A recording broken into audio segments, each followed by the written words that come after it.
శ్రీమాత్రే నమ. జయ గురు దత్తాత్రేయ నమ. ఈ వీడియోలో మనం మకర రాశి వారికి ఫిబ్రవరి నెల మాస ఫలితాలు తెలుసుకుందాం.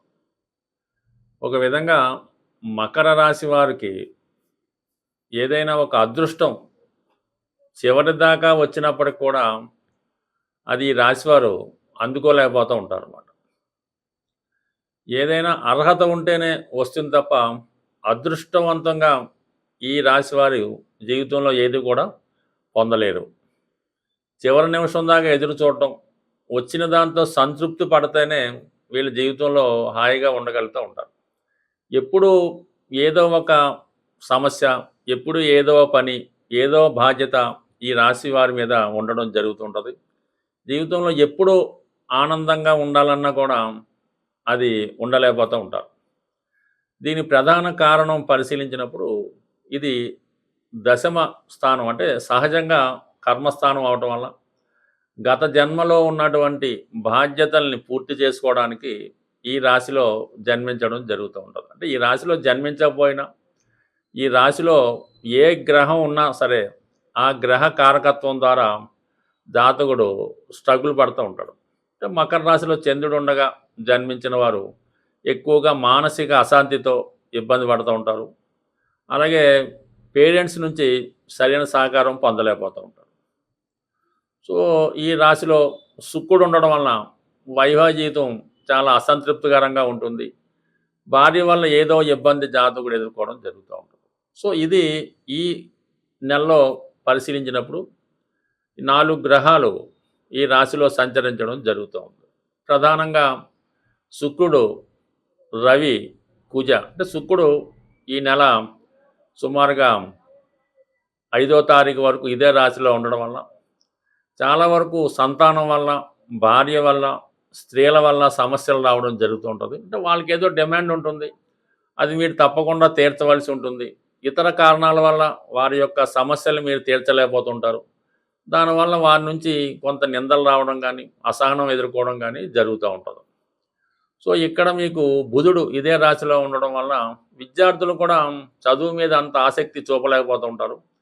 ఇదే నెల 3వ తారీఖున బుధుడు మరి 2వ స్థానమైనటువంటి ధనస్థానంలోకి వెళ్తూ అక్కడ ఉన్నటువంటి రాహుతో కలియడం జరుగుతూ ఉంటుంది. అంటే బుధుడు ఈ రాశి వారికి భాగ్యాధిపతిగా ధనస్థానంలోకి రావడం వల్ల, రాహుతో కలియడం వల్ల అనూహ్యంగా మీకు కొంత ధనం మీ యొక్క పెద్దవారి ద్వారా, అంటే తల్లిదండ్రుల ద్వారా రావడం జరుగుతూ ఉంటుంది.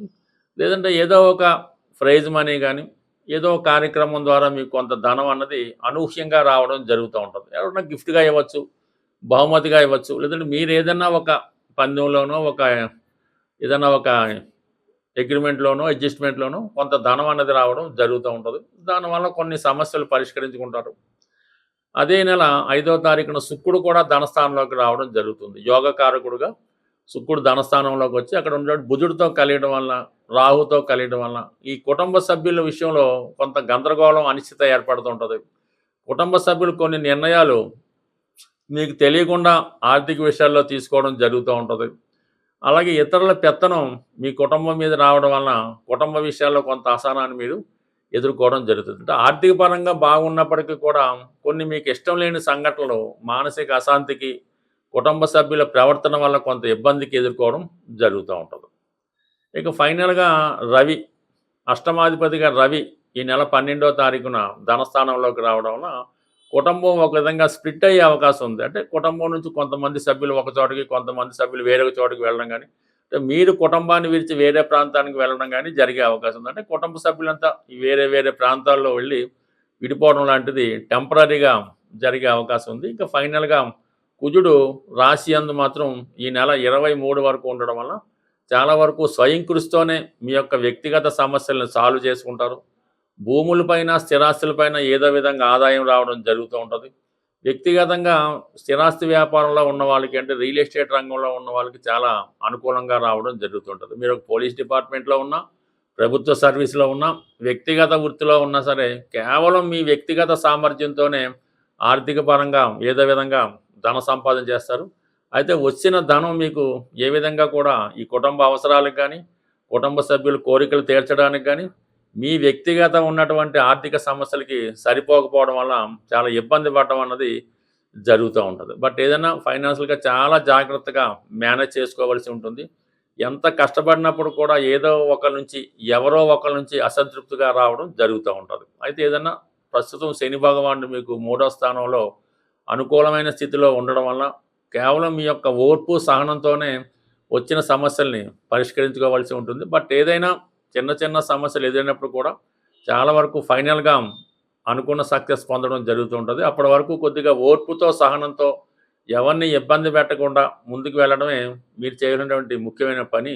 ఈ ఫిబ్రవరి నెల మనకి పౌర్ణమితో ప్రారంభమవుతుంది. అంటే 1వ తారీఖునే మాఘమాసం పౌర్ణమితో ప్రారంభమవుతుంది కాబట్టి, ఎవరైతే రుణ సమస్యలు, ఆర్థిక సమస్యలతో ఉన్నారో, వారు ఈ సమస్యల నుంచి బయటపడడానికి ఈ రాబోయే 15 రోజులు చాలా కీలకంగా మారడం జరుగుతూ ఉంది.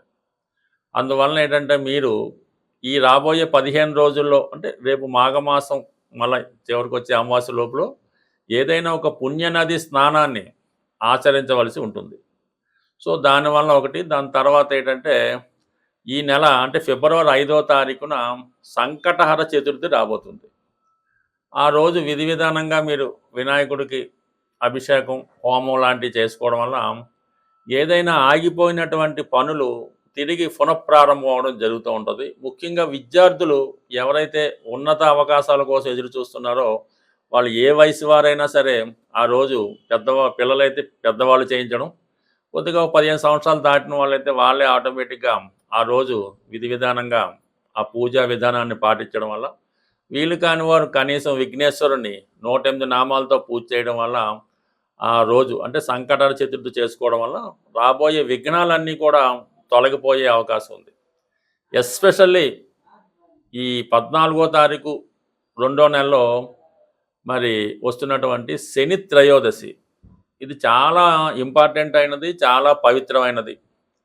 ఆ శని త్రయోదశి రోజు అంటే మాకు ఏలినాడు శని, అష్టమ శని, ఇవన్నీ కూడా పక్కన పెట్టండి.